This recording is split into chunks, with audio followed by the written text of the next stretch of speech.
Well now, who'd have thought it? Welcome to Grey Matters.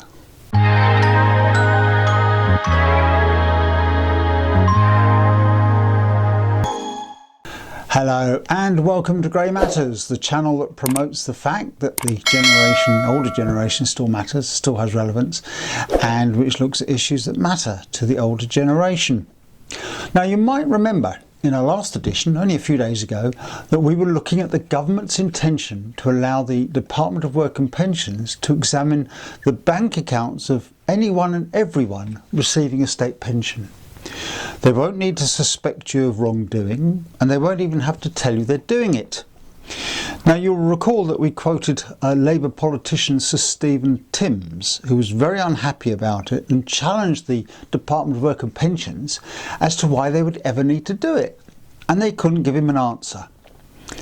Now it's been mooted that it's to enable the government to be sure that every pensioner is getting what they're entitled to, but the consensus of opinion in our comments is that it's in preparation for means testing the pensions. And many comments shouted that it would be illegal and contravene the Data Protection Act, which I think we all probably agree with. So I got a copy of the Public Authorities Fraud and Error Recovery Bill and scrutinised it with an intense scrut. And oh my God, it is so confusing, probably deliberately so. And I couldn't find any reference to an amendment clause 34.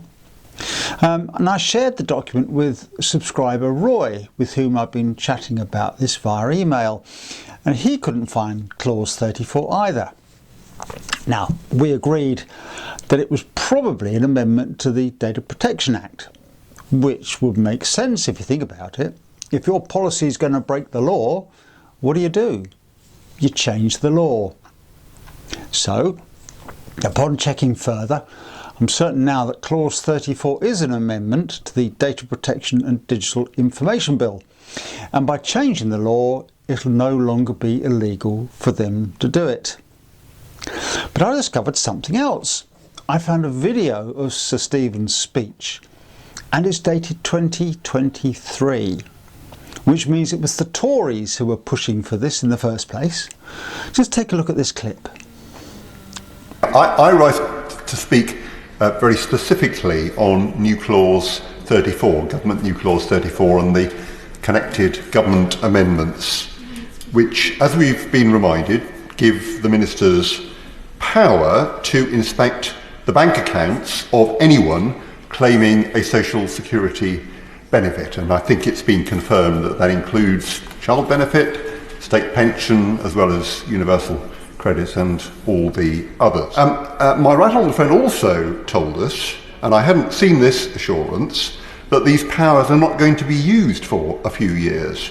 And so I'm completely, if that's correct, I'm completely mystified why this is being done in this way. If actually we had a few years to get these powers in place, why didn't the government wait until there was an appropriate legislation which could be properly scrutinised, rather than bringing them forward now with zero scrutiny and no opportunity for common scrutiny?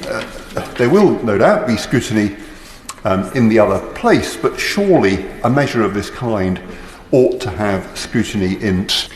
I chair the Work and Pension Select Committee. We've received substantial concerns about this measure. For example, expressed the Child Poverty Action Group put this to us, and I think this sums up what a lot of people feel. I quote, "It shouldn't be that people have fewer rights, including to privacy, than everyone else in the UK simply because they are on benefits."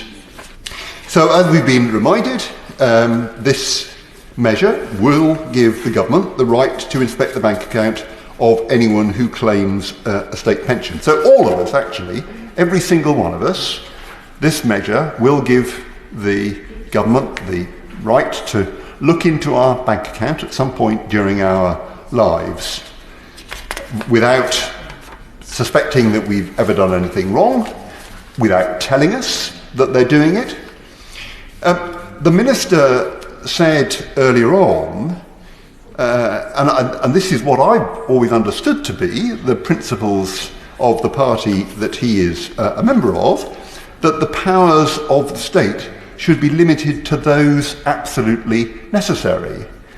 And yet the power here to look into the bank account of everybody claiming a state pension, he wasn't able to give us any reason why on earth the government should think they should do such a thing, or why they would ever need to look into the bank accounts of people claiming, everybody claiming a state pension. What on earth would the government need to do that for? The entitlement to the state pension is not based on income or savings or anything like that. So why would the government ever wish to do that?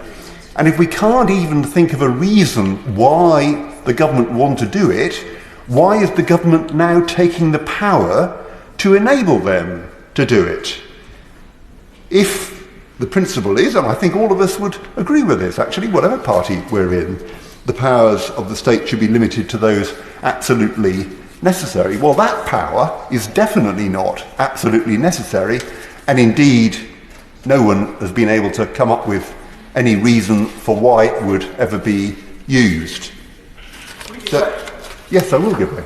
I'm grateful to my right honourable friend for giving way, and indeed, actually, there is something called a production order. So if somebody was under investigation for benefit fraud, an application could be made before a court for the production of bank accounts. So if it was a matter of suspected fraud, there's already a mechanism available. Yeah, there is a clear and long established right in law for the DWP to look into people's bank accounts if there is a suspicion of fraud. What this power is giving the department is the ability to look into the bank accounts of people where there is no suspicion at all.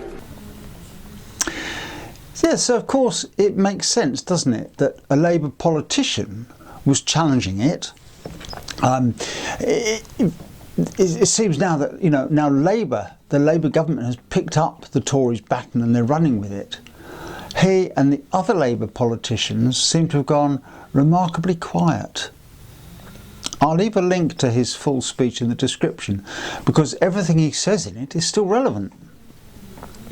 Now, the bill in its old form had its first reading in 2022 and the second reading, scheduled for September that year, was not held due to the appointment of Liz Truss as the Tory party leader, and the bill was eventually withdrawn in March 2023. Now, from what I can tell, the new amended bill, now called the Data Use and Access Bill, had its first reading on the 22nd of January this year. So what are we all going to do about it? Well, to get the ball rolling, here at Grey Matters we submitted a parliamentary petition calling for clause 34 to be removed.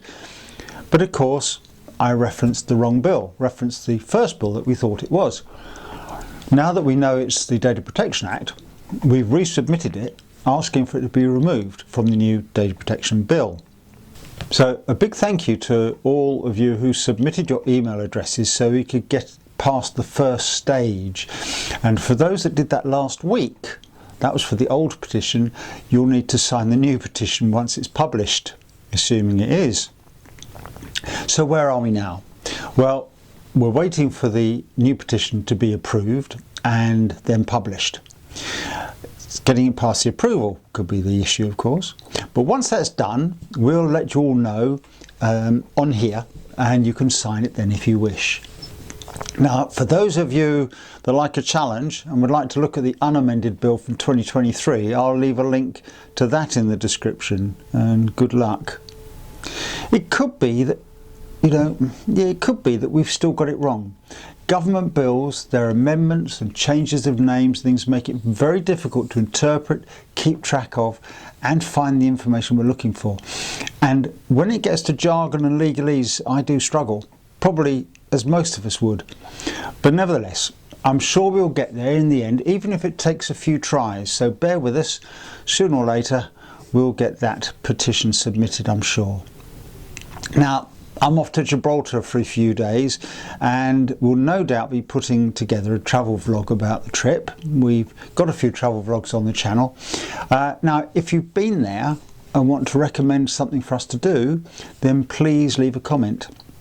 And incidentally, the cable car to the top of the rock doesn't run through February, so it means we might be walking up the rock unless you know of other ways. We're getting conflicting news about whether there's shuttle buses or it's just taxis or whatever, but if it's walking up, then we might have to give it a miss, which would be a shame because there's a lot up there to see. Okay, that wraps up this edition. Thank you. If you enjoy our videos, feel free to subscribe and don't forget to hit the bell to stay informed when new editions drop. And in the meantime, thank you for joining us, and we'll see you next time on Grey Matters. Bye for now.